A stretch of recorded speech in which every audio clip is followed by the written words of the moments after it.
ഞാനിന്നിവിടെ സംസാരിക്കാൻ പോകുന്നത് ഒരുപക്ഷേ എൻ്റെ ഈ വീഡിയോ കാണുന്ന ആളുകൾക്കൊന്നും ഒരുപക്ഷേ ഇഷ്ടപ്പെട്ടോളണം എന്നില്ല.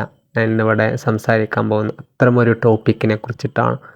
നമുക്കതിലേക്ക് കടക്കാം. Welcome back to SSV tech vlog channel. നമുക്കെല്ലാവർക്കും അറിയാം, കേരള ബ്ലാസ്റ്റേഴ്സിനെ സംബന്ധിച്ചിട്ടുള്ള ഒരു വീഡിയോ ആണ് ഇന്നത്തെ വീഡിയോയിലൂടെ നമ്മൾ ഉദ്ദേശിക്കുന്നത്. നമുക്ക് അറിയാവുന്ന ഒരു കാര്യമാണ്, ഇപ്പോൾ കഴിഞ്ഞ 4 മത്സരം കേരള ബ്ലാസ്റ്റേഴ്സിൻ്റെ കഴിയുകയുണ്ടായി. നമുക്ക് ഏവർക്കും അറിയാം, മോഹൻ ബഗാനായിട്ടും മുംബൈ സിറ്റിയുമായിട്ടും ഇന്റർ കാഷുമായിട്ടും ഇപ്പോൾ ലാസ്റ്റായിട്ട് ചെന്നൈ FC-യുമായിട്ടുള്ള 4 മത്സരങ്ങൾ കഴിയുമ്പോൾ കേരള ബ്ലാസ്റ്റേഴ്സിനെ സംബന്ധിച്ച് ഒരു പോയിൻ്റ് പോലുമില്ല, 0 പോയിൻ്റാണ്. ആ ഒരു അവസ്ഥയിൽ ഇനി അടുത്ത മാച്ച് എന്ന് പറയുന്നത് 14-ാം തീയതിയാണ്. മാർച്ച് 14-ാം തീയതി 5 മണിക്കാണ് അടുത്ത മാച്ച് എന്ന് പറയുന്നത്.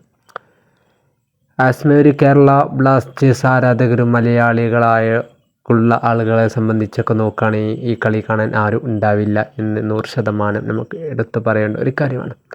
എന്നിരുന്നാലും ഈ കളിയെക്കുറിച്ച് പറയണം എന്ന് തോന്നിയിട്ടാണ് ഇന്നത്തെ വീഡിയോയിലൂടെ ഞാൻ ഇവിടെ വന്നിട്ടുള്ളത്. എന്താണെന്നറിയോ, ഞാൻ കുറേ വിചാരിച്ചു വീഡിയോ ചെയ്യേണ്ട എന്ന് കുറേ വിചാരിച്ചു. ബട്ട് എന്താ അറിയില്ല, ഈ ടീം നമ്മളെ ഉള്ളിലങ്ങ് ലയിച്ചു പോയി. അതുകൊണ്ട് തന്നെ ഈ ടീമിനെ കുറിച്ച് പറയാതിരിക്കാൻ വയ്യ. അതുകൊണ്ടാണ് ഞാൻ ഇങ്ങനെ ഒരു വീഡിയോ വന്നിട്ടുള്ളത്. എന്തോ ഒരു കണക്ഷൻ ഈ ടീമുമായി ഇപ്പോൾ ഞങ്ങൾക്കുണ്ട്. അതാണ് കുറച്ച് പേരാണെങ്കിലും കുറച്ച് പേര് കളി കാണാൻ പോകുന്നതും TV-യിലൂടെ ആയാലും ഫോണിലൂടെയൊക്കെ ലൈവൊക്കെ കാണുന്നത്.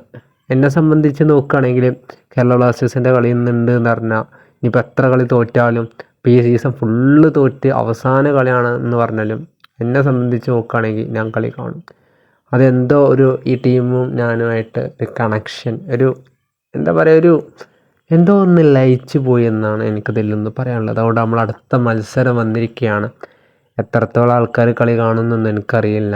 എത്രത്തോളം ആൾക്കാർ ഈ വീഡിയോക്ക് ശേഷം നെഗറ്റീവായിട്ട് ഇനി എന്തിനാ ഈ ടീമിൻ്റെ കൂടെ നിൽക്കുന്നു എന്ന് എനിക്കറിയില്ല.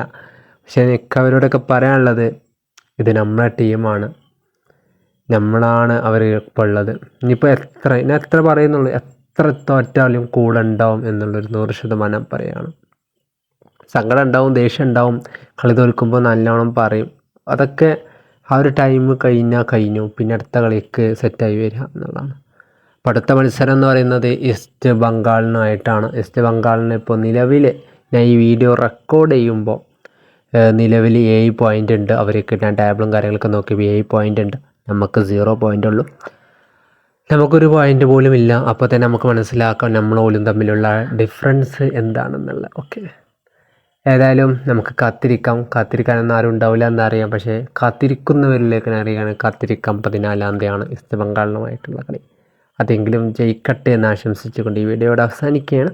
ഇതുപോലത്തെ ഫുട്ബോൾ റിലേറ്റഡ് വീഡിയോസിനായി ചാനൽ സബ്സ്ക്രൈബ് ചെയ്ത് സപ്പോർട്ട് ചെയ്യുക. Okay, by.